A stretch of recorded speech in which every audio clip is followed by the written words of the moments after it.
Visa's fiscal fourth quarter and full year 2024 earnings conference call. All participants are in a listen-only mode until the question and answer session. Today's conference is being recorded. If you have any objections, you may disconnect at this time. I would now like to turn the conference over to your host, Ms. Jennifer Como, Senior Vice President and Global Head of Investor Relations. Ms. Como, you may begin. Thank you. Good afternoon, everyone, and welcome to Visa's fiscal fourth quarter and full year 2024 earnings call. Joining us today are Ryan McInerney, Visa's Chief Executive Officer, and Chris Suh, Visa's Chief Financial Officer. This call is being webcast on the Investor Relations section of our website at investor.visa.com. A replay will be archived on our site for 30 days. A slide deck containing financial and statistical highlights has been posted on our IR website. Let me also remind you that this presentation includes forward-looking statements. These statements are not guarantees of future performance, and our actual results could differ materially as the result of many factors. Additional information concerning those factors is available in our most recent annual report on Form 10-K and any subsequent reports on Forms 10-Q and 8-K, which you can find on the SEC's website and the Investor Relations section of our website. Our comments today regarding our financial results will reflect revenue on a GAAP basis and all other results on a non-GAAP nominal basis unless otherwise noted. The related GAAP measures and reconciliation are available in today's earnings release and related materials available on our IR website. And with that, let me turn the call over to Ryan. Good afternoon, everyone. Thank you for joining us. Our fourth quarter results were very strong, with $9.6 billion in net revenue, up 12% year over year, and EPS up 16%. Our key business drivers were relatively stable compared to Q3. In constant dollars, overall payments volume grew 8% year over year. U.S. payments volume grew 5%, and international payments volume grew 10%. Cross-border volume, excluding intra-Europe, rose 13%, and processed transactions grew 10% year over year. As I reflect on this quarter and the full fiscal year, I am incredibly proud of the more than 31,000 Visa employees who have been focused on delivering our strategy and enabling our clients with compelling solutions, which resulted in the company's strong performance. We have continued to grow our consumer payments business through an intense focus on product design and innovation. In new flows, our targeted strategy for non-consumer payments is paying off. And in value-added services, we have deepened our relationships with our clients through multiple different solutions and continued to expand our services to non-Visa transactions. We have done all this while further increasing our suite of solutions. Now let's dive into some of the highlights for the fourth quarter and the year. In consumer payments, we continued to increase credentials and acceptance.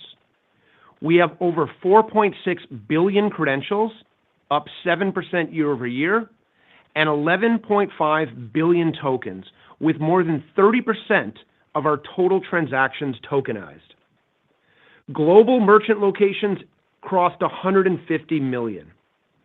The Olympics and Paralympics certainly helped, with more than 7 million Paris 2024 branded cards issued and more than 130,000 merchant locations added in Europe. And I am particularly excited about new acceptance use cases. For example, we renewed an agreement with Cantaloupe, a leading provider of self-service commerce across sectors such as food and beverage automated retail, with over 1 million active devices globally and more than 1 billion transactions annually. And in the Netherlands, we reached an agreement with the country's largest grocer, Albert Heijn, to expand in-store acceptance to all Visa products. We also recently renewed our agreement with Appfolio in the U.S. for rental payments acceptance. AppFolio is one of the largest software providers in the property management space and services 8 million plus units across more than 20,000 clients. Throughout the year, we have continued to innovate in order to expand Visa's capabilities to non-card payments.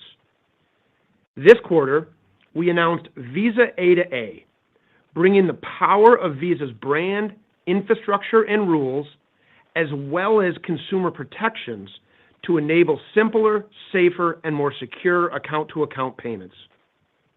We are excited to be collaborating with several banks, including NatWest and Nationwide Building Society, and several leading fintechs, including Modular, to deliver an industry-driven solution to unlock the full potential of account-to-account transactions in the UK. And Visa A2A is open to any eligible bank, open banking provider, and verified biller. Initially, this is targeted at bill payments, and we plan to launch in 2025 in the UK. We are very excited to bring this to market. In prior quarters, I've mentioned our account-to-account fraud risk scoring solution, Visa Protect for A2A payments. It was recently announced as Juniper Research's Platinum winner for Fraud and Security Innovation of the Year Award, and we will be piloting on 10 new RTP networks in 2025. We're also seeing very strong interest in our new flexible credential, which enables multiple payment options from one Visa credential. We have hundreds of issuers in the pipeline and several launches planned for 2025 in the US, Asia Pacific, Europe, and CEMEA. Last quarter, I mentioned the expansion of tapping use cases on a mobile device. Tap to Add Card is now enabled by issuers in more than 15 countries across our 5 regions. We know that transit is a key activator for tapping, and global tap-to-ride transactions exceeded 2 billion for the first time in fiscal year 2024, up 25% year over year. We added more than 110 new transit systems throughout the year in cities such as Boston, Athens, Beijing, Las Vegas, and Lima, to total over 870 globally, and more than 40% of these new systems also use our value-added services acceptance solutions. Tap-to-pay penetration globally, excluding the U.S., was at 82%, up 6 points from 2023, and in the U.S., it was at 54%, up 13 points from last year, with 29 out of the top 30 U.S. merchants accepting tap-to-pay. Now, pivoting to some deal highlights. We had some significant renewals this quarter around the globe. First, with one of our largest clients in Latin America, Grupo Promerica, in credit, debit, and commercial across 8 countries. Second, with our largest Asia-Pacific client, SMCC, across consumer and commercial credit. Third, with our largest CEMEA client, Al Rajhi, across consumer, commercial, and value-added services, including CyberSource and Visa Risk Manager, our network-agnostic risk product. And across both Asia-Pacific and CEMEA, with Standard Chartered Bank, a credit renewal across key markets in Asia, a debit renewal with key markets in Africa, as well as a new expansion in the Middle East for credit. In addition, they will continue to use our value-added services. In North America, we had 3 very important renewals. In Canada, we renewed our relationship with the country's top issuer, RBC, across consumer credit and debit, small business credit, and commercial credit. In the U.S., we recently extended our long-standing partnership with U.S. Bank to grow our relationship across their consumer and commercial portfolios. And we have renewed with USAA across both their consumer debit and credit portfolios. Finally, in Europe, building upon our strong relationship in Italy and across 11 other markets, we are pleased to have renewed the strategic agreement with Intesa Sanpaolo, expanding our collaboration in Italy with the largest bank in the country for innovative solutions amongst businesses and consumers. In addition, together we will enable new value-added services for their Visa customers. Across all of our regions and all of our fintech partners, from early stage to mature, we signed over 650 commercial partnerships, up 30% from last year. As you can see, we have continued to grow our businesses through active engagement with our clients and a relentless focus on new product innovations. Now moving to new flows, where our targeted strategy for capturing newer areas of growth is paying off. This quarter, new flows revenue grew 22% year over year in constant dollars. Visa Direct transactions grew 38% for the quarter to 2.8 billion, and commercial volumes grew 5% year over year. We finished the year with almost 10 billion Visa Direct transactions and 1.7 trillion in commercial payments volume. Commercial credentials grew at 18% year over year, significantly faster than the 7% growth for total credentials that I mentioned earlier. We are very focused on growing B2B in new verticals, such as travel. We are pleased to announce that we signed a virtual card issuing deal with JPMorgan Chase in Europe. This is a significant opportunity for Visa to further build on our strong issuing relationship in North America, as well as further grow in the B2B travel vertical. Additionally, in Europe, we will be partnering with Adyen so that they can offer online travel agencies, or OTAs, Visa virtual cards as part of their B2B travel solution. Another area of focus is the cross-border B2B space, where we offer significant value for complex payments through both card and Visa B2B Connect. For Visa B2B Connect, we increased the number of banks that have signed on by almost 40% year over year, and the number of transacting banks is up nearly 60%. In Korea, we reached 2 agreements with Hana Card. The first is a commercial and consumer credit and debit issuance partnership with enhanced multi-currency capabilities targeted towards the cross-border needs of its customers. The second is an agreement with Hana Card and the government trade agency, KOTRA, so that small business exporters can receive cross-border B2B payments via card. In Canada, we are very pleased to have won the multi-currency credit issuance with fintech Loop, a cross-border banking platform for Canadian-based SMBs. In addition, our cross-border capabilities through Currency Cloud will provide FX solutions across accounts, digital wallets, and international payments. In Australia, we reached a multi-currency commercial debit agreement with OFX, a leading global money transfer company that offers foreign exchange services, international payment, and spend management controls. Now moving to Visa Direct, where we have continued to grow through new and expanded relationships. In Europe, we expanded our existing cross-border P2P partnership with Revolut to now allow real-time card transfers for their business customers via the Visa Direct platform in over 78 countries, supporting over 50 currencies. In the U.S., we are excited about an expanded partnership with DailyPay, whose users are currently accessing earnings on demand via Visa Direct, to now seamlessly send those earnings as international remittances to friends and family around the world. In Brazil, we reached a new agreement with Travelex Banco de Cambio, one of the largest foreign exchange banks in the country and the first to specialize in FX operations regulated by the central bank. The client will use Visa Direct for import and export payments and for remittances to a broad range of destinations.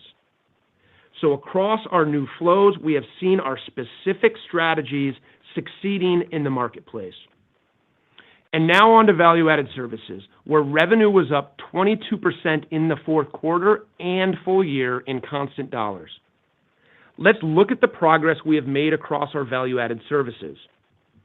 In our issuing solutions, our core banking and issuer processing platform, Pismo, has a good pipeline, and its solutions are resonating with clients with nearly 12 billion API calls a month.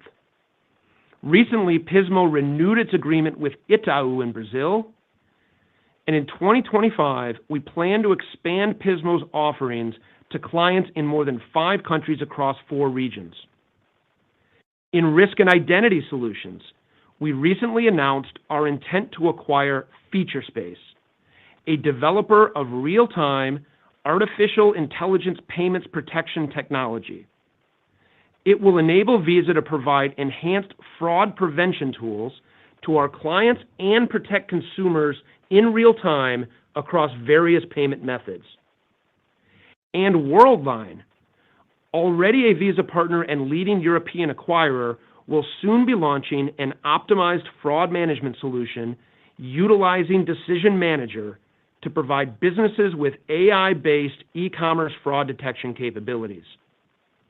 In acceptance, food delivery platform Foodpanda has been a long-standing CyberSource client in Asia across several markets. They will also soon be using our AI-powered data token solution, which we announced earlier this year, enabling customers to control how their data is used to experience tailored shopping experiences.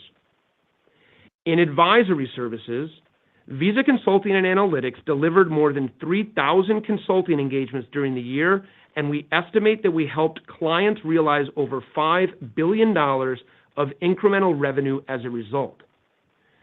So our value-added services have continued to show strong momentum across both Visa and non-Visa transactions and non-payment value-added services. Before I close, I wanted to make a few comments on the recent lawsuit by the Department of Justice. We believe the lawsuit is meritless and shows a clear lack of understanding of the payments ecosystem in the United States. We will defend ourselves vigorously and are confident in our ability to demonstrate that Visa competes for every transaction in a thriving debit space that continues to grow and see new entrants. In closing, I am proud of our team and all that we have accomplished.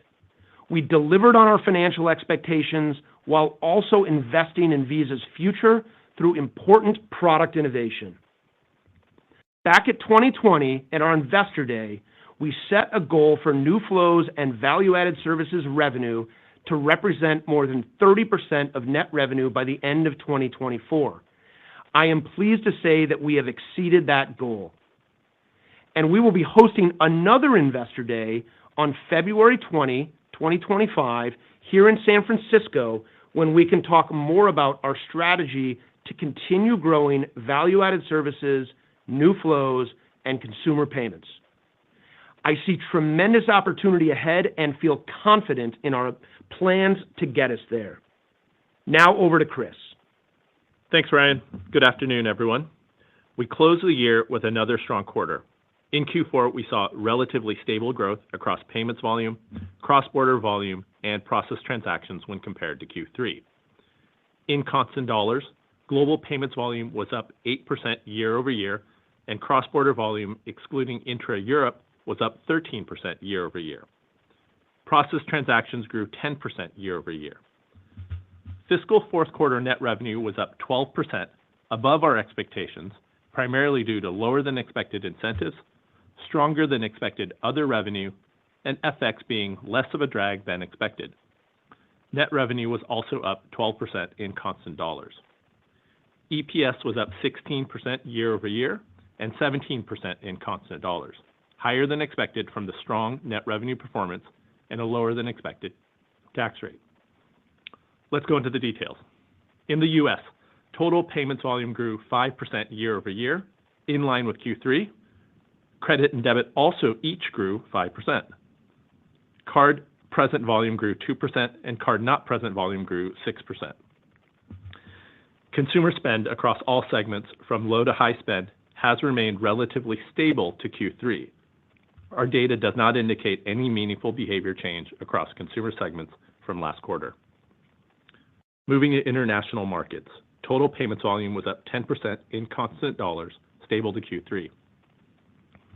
In most major regions, payments volume year-over-year growth rates in constant dollars were strong for the quarter, with Latin America up 24%, CEMEA up 19%, and Europe up 12%. Asia Pacific payments volume saw a marginal improvement from Q3 in constant dollars for the quarter, but was still less than 1% year-over-year growth, primarily due to the macroeconomic environment, most notably in mainland China. Asia Pacific payments volume growth, excluding mainland China, was relatively consistent to Q3. Now to cross-border volume, which I will speak to today in constant dollars and excluding intra-Europe transactions. Total cross-border volume was up 13% in Q4, below Q3, in line with our expectations.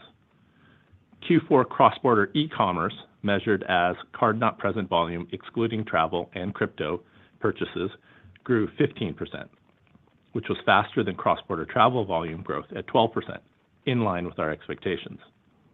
Indexed to 2019, cross-border travel was relatively consistent with Q3.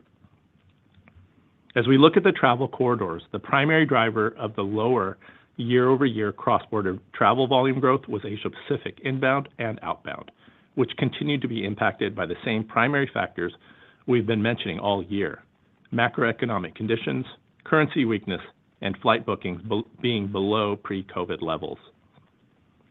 We also saw a step down in CEMEA outbound travel volume growth compared to Q3 due to Ramadan timing.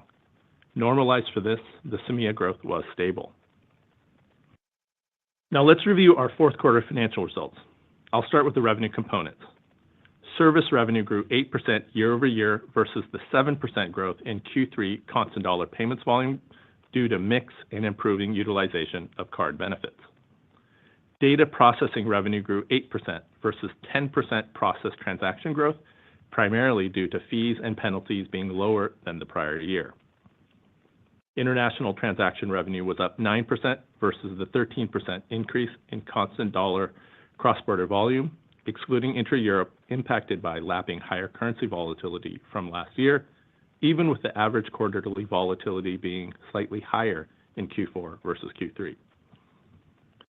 Other revenue grew 30%, primarily driven by strong marketing services revenue growth related to the Olympics, consulting, and to a lesser extent, pricing.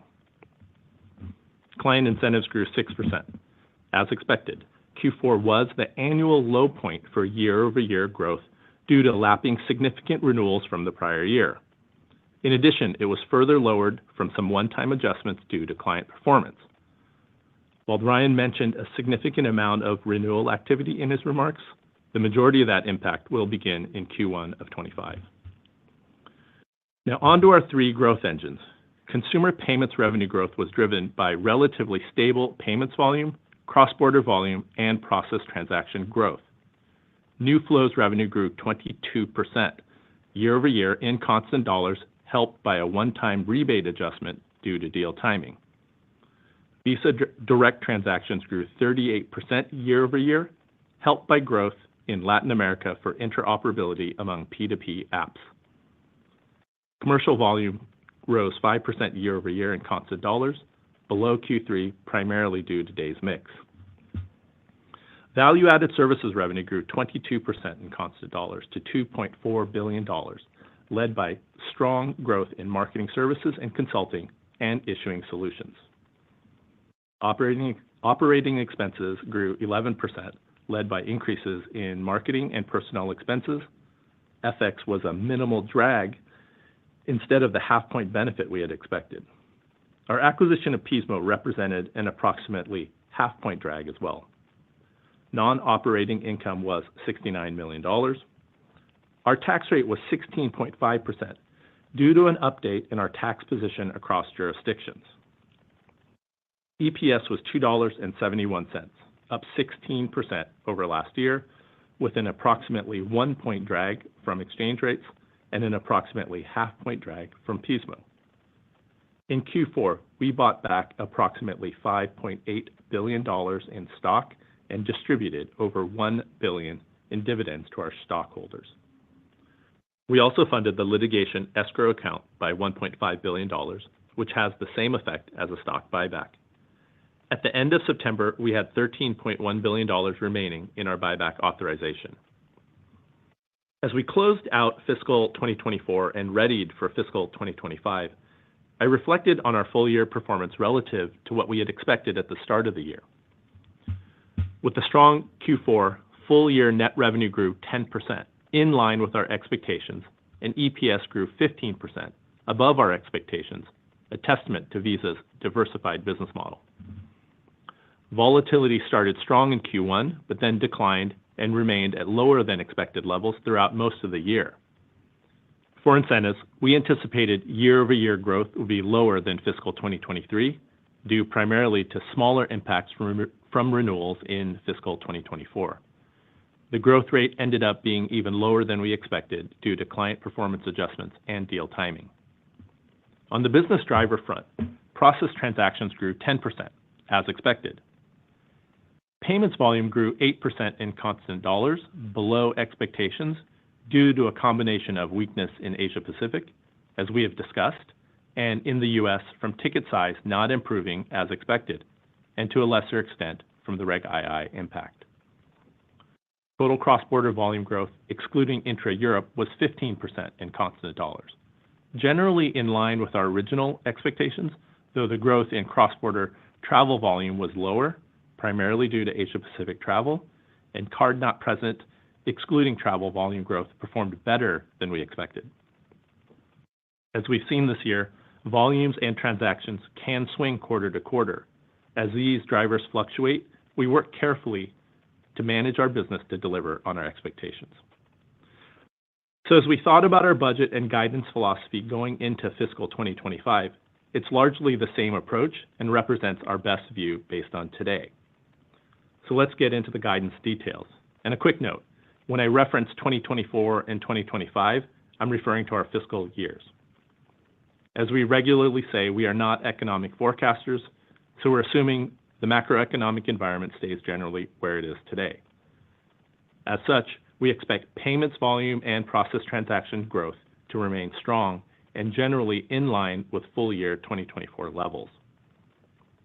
For cross-border volumes, we expect the Q4 24 trend to generally continue, with card not present excluding travel volume growing slightly more than travel volume. Now let's cover our underlying assumptions for net revenue growth. First, volatility. We're expecting that the full-year currency volatility levels are roughly in line with the Q4 24 average, which implies that volatility will no longer be a drag starting with Q2 25. Next, pricing. We will continue to price to value in 2025, with the pricing impact being generally the same as 2024. However, the cadence is expected to be different, as we expect the vast majority of the incremental pricing impact will take effect in April versus being more balanced between October and April, as it was in 2024. On incentives, first, there were a significant amount of renewals in Ryan's remarks that will be impacting Q1 25 incentives. In total, we expect more than 20% of our payments volume to be impacted by renewals in 2025, compared to less than 15% that was impacted in 2024. Second, remember that in the first and second quarters of 2024, we called out client performance and deal timing as helping incentives, and in Q4, we had additional one-time performance adjustments. Adding this up, 2025 year-over-year incentives growth is expected to be significantly higher than 2024. We expect to close on Prosa and Featurespace in 2025, and when we do, we will update our estimates for the acquisition impacts. We pull these assumptions together on an adjusted basis defined as non-GAAP results in constant dollars and excluding acquisition impacts. You can review these disclosures in our earnings presentations for more detail. In 2025, we expect full-year adjusted net revenue growth to be in the high single to low double digits, with incentives being the key driver of the difference between 24 and 2025. As always, revenue performance is sensitive to several factors, so to the extent that there are deal delays or significant deal performance adjustments, and/or macro volatility and driver performance that is better than expected, adjusted net revenue growth would be on the higher end of the range. In terms of quarterly variability, we expect the second half revenue performance to be better than the first due to some of the dynamics I have spoken about: volatility, pricing, and to a lesser extent, incentives. Now moving to expenses. We currently expect to grow adjusted operating expense in the high single digit to low double digits as we continue to fund new flows and value-added services projects, our sales efforts, and growth initiatives in specific countries. Non-operating income is expected to be between $150 and $200 million as a result of lower interest rates. Our tax rate is expected to be between 18 and 18.5%. On capital return, the board has declared an increase to our quarterly dividend by 13%, and we intend to return excess free cash flow to shareholders through buybacks.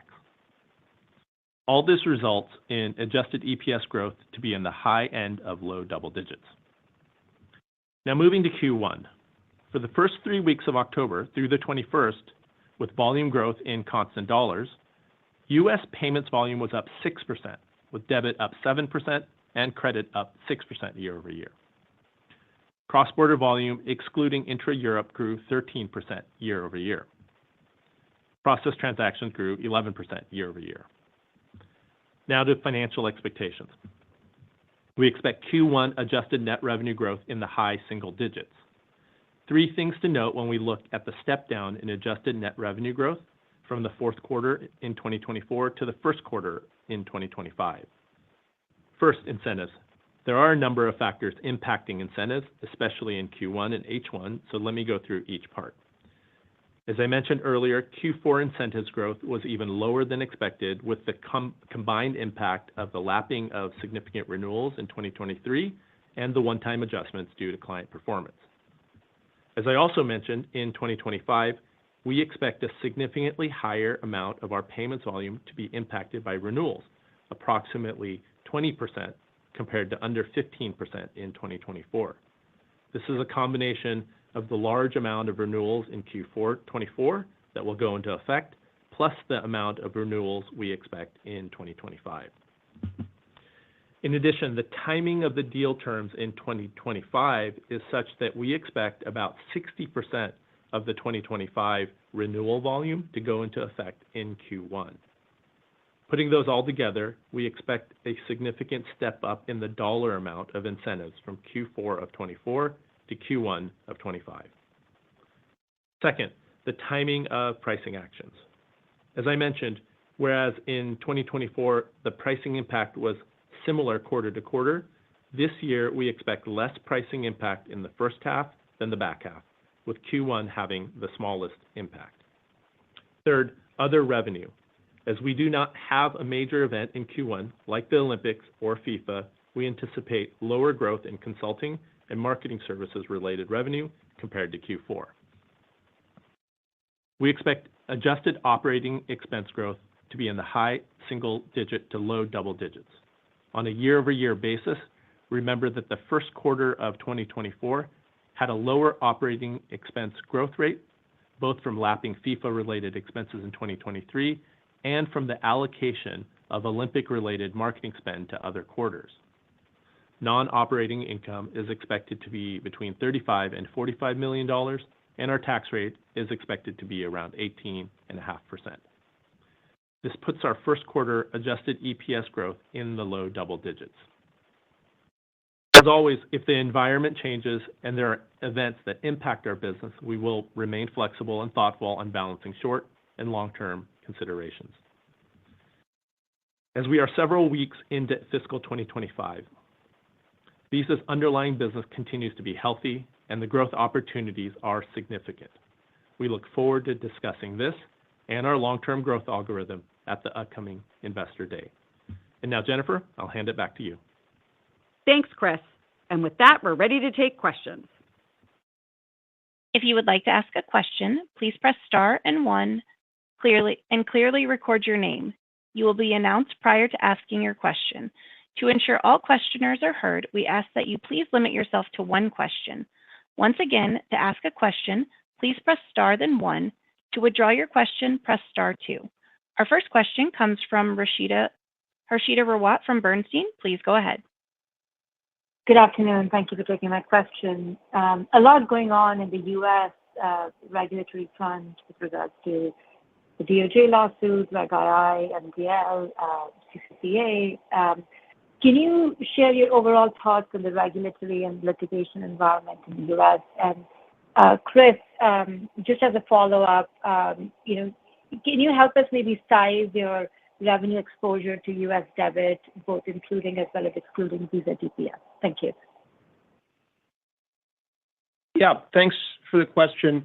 As you note, a lot going on, not just in the U.S., but all over the world. I think regulators appropriately are looking at the payments ecosystem and want to ensure that there's fair competition, that there's multiple options, both for consumers and merchants. And that's a process of engagement that we have in the U.S., to your question, but also with regulators, elected officials all around the world. And we feel very good about our ability to manage through that complexity. We feel very good about the ability to continue to run and grow our business. And we feel very good about the ability to continue to innovate and to continue to serve our clients.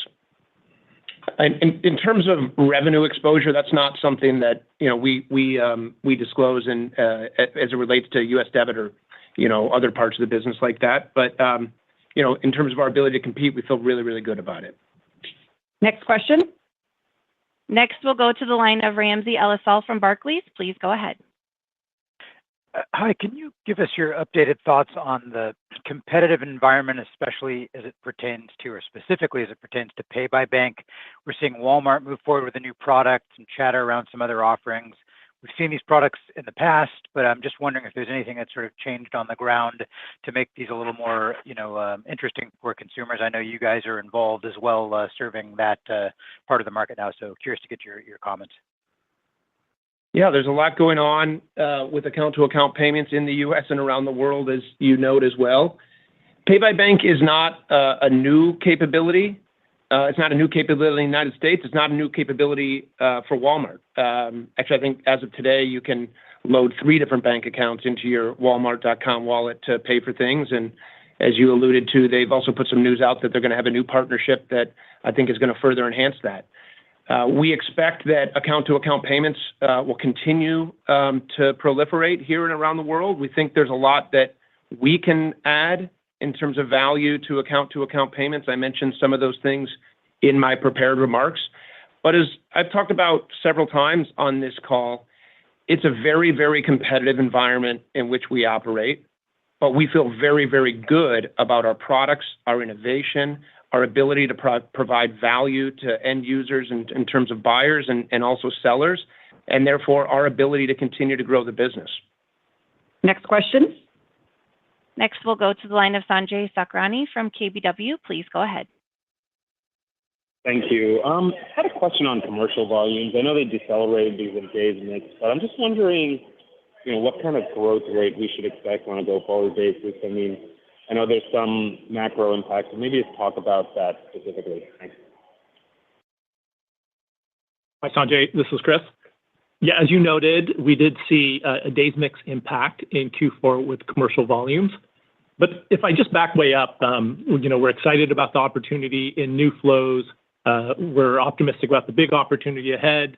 And over time, we do anticipate that we'll see continued growth of commercial volumes ahead of consumer volumes over time. Next question. Next, we'll go to the line of Paul Golding from Macquarie. Please go ahead. Thanks so much. With the Featurespace acquisition in process, I just wanted to ask how you see AI playing into the business model. Do you see it more as driving VAS or incremental business model uplift revenue or cost improvement, or is it more of a competitive differentiator that will just keep you ahead of your competition? Thanks. Yeah, thank you. In short, I see it as both, but let me unpack a couple of things that you said. First, in terms of Featurespace, we're very excited about the opportunity to close on the Featurespace acquisition. As I travel around the world, Financial crime, fraud is at the top of mind of clients, partners, regulators all around the world. And Featurespace is a world leader in providing AI-driven solutions to combat that fraud, to reduce that fraud, to enable our clients and partners to continue to serve their customers in a safe way. So we're very excited about that. You know, it relates more broadly to especially generative AI at Visa. I see it really in two different buckets. The first is we are adopting it aggressively across our company to drive productivity. And we've seen some great results from everywhere to our engineering teams, to our accounting teams, to our sales teams, our client service teams. And we're still in the early stages of, I think, the very significant impact this will have on the productivity of our business. I also see it as a real differentiator to the products and services that we're putting in market. You've heard me talk about some of the new risk capabilities, risk management capabilities, for example, that we've deployed in the account-to-account space, which are all enabled with generative AI. You know, you mentioned Featurespace. We've had some really good success in other parts of both our value-added services business and the broader, consumer payments business as well. And we've got a product pipeline that is very heavily tilted towards some, we think, very exciting generative AI capabilities that hopefully you'll hear more from us on soon. One of those I mentioned in my prepared remarks, which was the data token that we're starting to pilot with Food Panda, which is one example of that. Thank you. Next question. Next, we'll go to the line of Tien-Tsin Huang from JP Morgan. Please go ahead. Thank you. Just wanted to ask how growth in 25 might look different than 24 across consumer payments, new flows, and value-added services. Yeah. Hi, Tien-Tsin. This is Chris. So we don't guide by consumer payments, new flows, and value-added services. But let me just give you a little bit more color on how we think about the guide that we did give. At the highest level, we took the same approach to guidance as we did a year ago, which is really to provide guidance based on our best estimate of what we expect to happen throughout the year. And so if we take all our assumptions and those assumptions play out as we've articulated, we'd expect total revenue growth, adjusted net revenue growth, to be in the middle of the range that we provided. And obviously, if those assumptions, those variables turn out to be better, that could push us to the high end of revenue growth, and vice versa if those assumptions turn out to be slightly worse. The key variables that I would call out are there's probably four here to talk about. So one is incentives. Our plan is based on our best estimate of renewals and deal activity, but as we saw in FY24, those results can vary quarter to quarter with client performance and timing of deals, and lower growth could push revenue growth toward the upper end of the range. Two would be cross-border volumes. Higher or lower growth in cross-border volumes would also contribute toward higher or lower within that revenue range. Third would be volatility. We've assumed FY25 full year on average to the levels that we saw in Q4, and any significant swing could impact revenue in 25. And of course, across all of it is the assumption on the macro economy. As we've always said, we're not forecasters of the economy, but in the event in the U.S. or globally, if PCE grows faster than currently forecasted, then we should also see stronger growth as well. And so all these factors can play a role. We feel good about the plan that we shared here for the full year at the start of the year, and we'll obviously continue to update you as the year unfolds. Next question. Next, we'll go to the line of Rayna Kumar from Oppenheimer. Please go ahead. Good afternoon. Thanks for taking my question. Last week, the CFPB issued a final open banking rule for the U.S. Can you talk about what opportunities this could present for Visa from Tink's perspective and what potential headwinds it could create? Thank you. My understanding is that the new rules that they finalized are largely consistent with the CFPB's initial proposal. And, we are strong advocates for consumers having more control and more access to their financial data, but ensuring that it's in a safe and secure way. We're still evaluating all the details of, the potential impacts from the more detailed regulations across the industry, but, it goes without saying our own capabilities will comply with the CFPB's rules, as well as our clients' very high bar for security and privacy. Widening the aperture a little bit to the opportunities that it creates, I think in an environment that open banking is even more available in the United States, like it is in places like Europe, what we've found is that the Visa brand can be a meaningful differentiator. The Visa brand can give confidence to end users and data providers, and that if we can bring our capabilities to market like we've done in Europe with Visa A to A, we can give more confidence to the whole ecosystem and help resolve a lot of the complexities that exist in open banking. So we remain excited about the opportunities to add value, especially in the U.S., where we're still in the pretty nascent stages of all this. Next question. Next, we'll go to the line of Andrew Schmidt from Citi. Please go ahead. Hi, Ryan. Hey, Chris. Thanks for taking my questions this afternoon. I wanted to ask about value-add services growth. It's really good to see the consistency there. Maybe you could just talk about the predictability and then maybe comment a little bit more on the planning process of how you sort of feed the engine and continue to drive that growth. I know there's organic and inorganic components, penetration aspects to this, but if you could help unpack that. I know it's a lot of things in there, but if you could help unpack that, it'd be great. Thanks so much. Yeah, we too are very excited about the consistent growth we've been able to deliver year after year with the value-added services businesses. We deliver that through planning, sales planning, client planning, product road mapping, all the things that you would expect we do business by business. In the issuer solutions business, the acquirer solutions business, risk and advisory business, and so on and so forth. When you think about the opportunity, here's how I would encourage you to think about it, which is the same way we kind of plan to go to market. We deliver value-added services for Visa transactions. And these are offerings that are built to enable Visa to be the best way to pay and be paid market by market around the world. And we're continuing to invest to add new functionality to improve the payment success and the security on the network. So these are products and services like Visa Account Updater, the risk products that we talk a lot about, like Visa Secure, the dispute tools that we deliver, like Visa Resolve Online, the benefits that we offer. So that's kind of one component of the opportunity. The second part of the opportunity is services for non-Visa transactions. This is an area you've heard me and us talking a lot more about in recent quarters. This includes acceptance services like CyberSource, Authorize.net, Verify, risk tools like Decision Manager, processing solutions like DPS, like Pismo.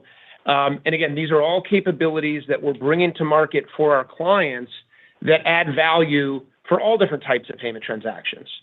And then the third sets of opportunities that we're going after are services beyond payments.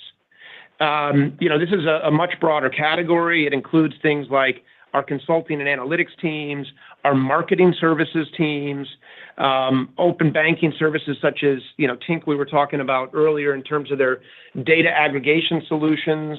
We're now offering core banking platform services as part of the Pismo acquisition as well. So, that hopefully gives you a sense of how, we look at the opportunities, we look at the competitive sets, we build and deliver products, we build and deliver our sales motions and go to market and ultimately deliver the consistent growth that you referenced.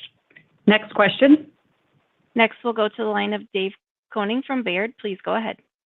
Yeah. Hey, guys. Thank you. On the cross-border line, revenue growth was stable at 9% this quarter, same as last quarter, but reported volumes accelerated 1%, and I would think FX volatility was less bad, so that probably helped a little bit, and mix seemed about the same. So I was wondering, is there anything else, any other little headwinds emerging there? What created the gap? Yeah, sure. So a couple things. So as you pointed out, international revenue grew slower than total cross-border volumes. It really did have to do with the volatility. So Q4 volatility did improve from Q3 a bit, but it was lower than the volatility that we saw last year. And secondly, the associated volume, the cross-border volume, 13% in Q4 as expected, but also lower than the volume growth that we saw in Q4 a year ago. And so when you combine those things, that had the impact of the differential that you see between volumes and revenue. Next question. Next, we'll go to the line of Tim Chiodo from UBS. Please go ahead. Great. Thank you for taking the question. So I wanted to dig into two specific aspects of value-added services. So first being DPS and the second being CyberSource. I believe those two combined make up a reasonably large portion of the transaction-based value-added services. I think the last disclosure on DPS was about 2.5 trillion in volume, and CyberSource is in the roughly 1 trillion. I was hoping you could give sort of relative growth rates relative to the rest of value-added services and maybe some updated stats if possible. Thanks. Yeah, thanks for the question.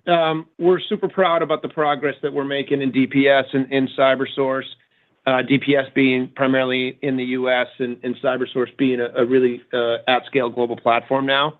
But we don't provide transaction volume growth or break out other metrics at that level of reporting. So appreciate the interest. Sorry not to be able to provide any more detail. Next question. Next, we'll go to the line of Brian King from Deutsche Bank. Please go ahead. Hi, guys. Good afternoon. Wanted to ask about the pickup you've seen in October for volume growth, especially in debit. Looks like it's perked up a little bit to 7%. Anything you're seeing there in new wins, or is that potentially a better economic environment driving that? And then just quickly, secondly, on the price to value, just the change in timing, what was the reason for the change? Why is the timing different this year? Sure. Okay, I'll start with your question about October, and then I think Ryan will handle your second part of your question. So in terms of October, so as we've consistently said, 3 weeks don't make a trend. It was true in July when we started a little bit slower, and then Q4 ended up being stable, and we think it's true now as we see a strong start to October. Now that said, here's a couple of things that we see in terms of relative strength between the month of October and how we ended Q4. Two things that I'd point to. One is days mix. So the growth in the month of September was lower due to days mix. Last year, September had an extra Friday and Saturday, which are two of the highest spend days of the week. And this September, that was replaced with a Sunday and Monday, which are two of the lower spend days. And so that had an impact on September growth. And then secondly, in the U.S., in addition to that days mix point, we are starting to lap the modest impact of Reg II that we started to talk about a year ago in Q1. And so those combined things are contributing to what we see as the start of October. But as we said, it's 3 weeks. Let's see how the quarter plays out. Hey, Brian. As you noted, and we've said many times, we price to value. So when we price to value, we have to ship products, we have to ship services, we have to deliver solutions that are adding value and increasing value to our clients. And our product pipeline in 2025 is a bit more backloaded, especially as we bring some new and exciting products and services to the market. And so that really drives the difference in pricing cadence in 2025. Next question. Next, we'll go to the line of Jason Kupferberg from Bank of America. Please go ahead. Thanks, guys. Just looking at the U.S. card present volume growth, I think we've been in the 2% range here for the past 2 or 3 quarters. So wondering if you're expecting that to accelerate in fiscal 25. And Chris, can you just quantify what that favorable adjustment to Q4 new flows revenues were? Thank you. Got it, Jason. You cut out a little bit at the end. What was the second part of your question, Jason? The one-time helper to new flows revenue in Q4, if you could quantify that. Okay, got it. I'll start with the second one since you just asked it. We feel great about the momentum of new flows. Q3 was 18%, and now the 22% in Q4. As I said on the call, though, Q4 was helped by this one-time rebate adjustment due to deal timing. So we had expected a client to earn a rebate, which was contingent on them achieving a milestone, and they didn't achieve it. So as such, we recorded a one-time adjustment to that rebate, which landed in Q4. And I think your first question was around card present and just sort of volumes as we look forward into FY25. And maybe that's where I'll go. I'll just broaden it a little bit and said, per our call, our overall assumptions on underlying drivers is that in 25, they remain relatively stable to the trends that we see, both for the full year on payment volume and payment transactions relative to 24, and then on cross-border to the trends that we see in Q4. And so, they will remain relatively strong and healthy. And like I said, we'll continue to update you throughout the course of the year. Next question. Next, we'll go to the line of Craig Moore from FT Partners. Please go ahead. Hi, thanks everybody for taking my questions. Wanted to ask first, haven't asked in a long time about your thoughts on operating leverage. And you're growing expenses at a similar rate to revenue in the forecast for fiscal year 25. And going forward long term, is there a commitment to grow revenue faster than expenses, or are we looking at limited operating leverage in the future? And secondly, considering the fiscal year 25 guide, what are your assumptions around APAC embedded in the guide? Do you need acceleration in China to achieve that, or is it basically assuming the same steady no growth situation there? Thanks. Well, I'll take the first question. You can take the second question, Chris. On your first question, as I said on this call and earlier calls, we have an enormous set of opportunities that we're pursuing. And the way we're running the business day in and day out, quarter in and quarter out, year in and year out is, we're going through the assessment of those opportunities. We're figuring out the product pipeline that we can deploy. We're looking at inorganic and organic opportunities. And we're putting together a plan that we think maximizes the long-term growth that we can deliver. That's the way we approach it. That's the way we think about it. And, you see the results that we've delivered, and, you heard what Chris's comments were in the guide for this year. So that's kind of where we are with that. I'll address your comments on AP specifically. So again, at a global basis, we expect overall trends to be relatively similar to where we're ending FY24. And, the situation in AP, so much of that has been driven by the macroeconomic conditions in China. And as we've consistently said, we don't forecast the economy. And so, again, in the context of relatively stable drivers, we'll see how AP performs. But again, it'll really be dependent on the health of the overall economy. Next question.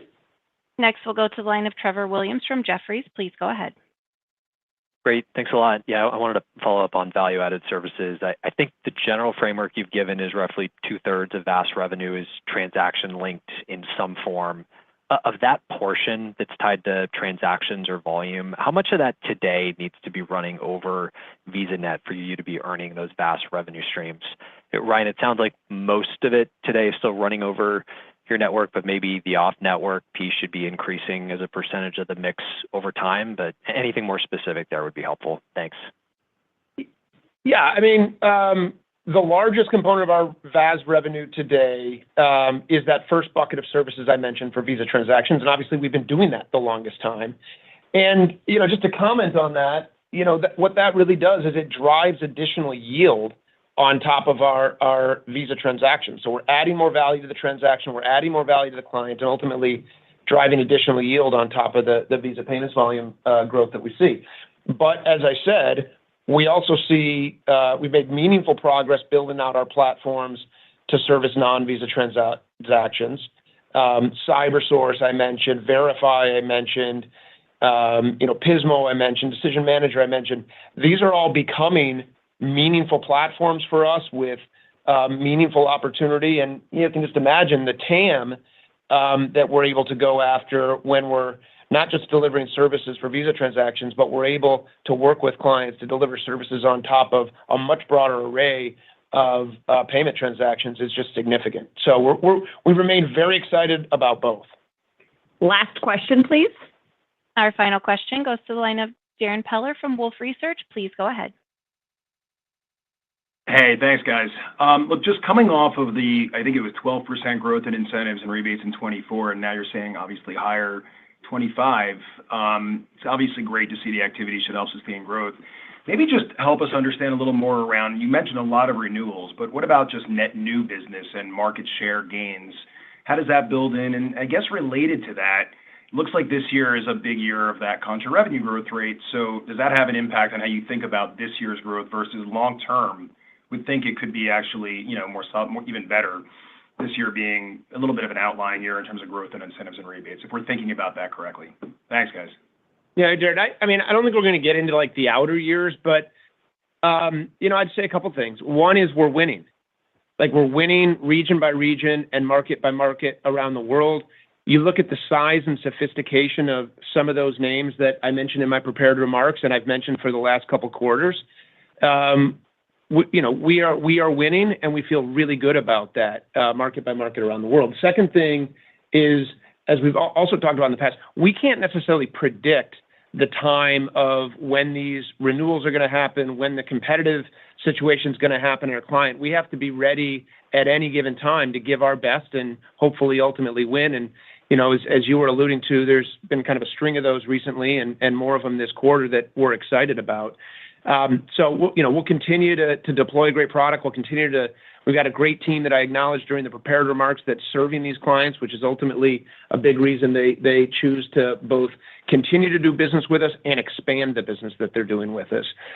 Expand the consumer business, expand, in the commercial business, expand into new flows, and, we feel really good about it. And with that, we'd like to thank you for joining us today. If you have additional questions, please feel free to call or email our investor relations team. Thanks again, and have a great day. Thank you all for participating in Visa's fiscal fourth quarter and full year 2024 earnings conference call. That concludes today's conference. You may disconnect at this time, and please enjoy the rest of your day.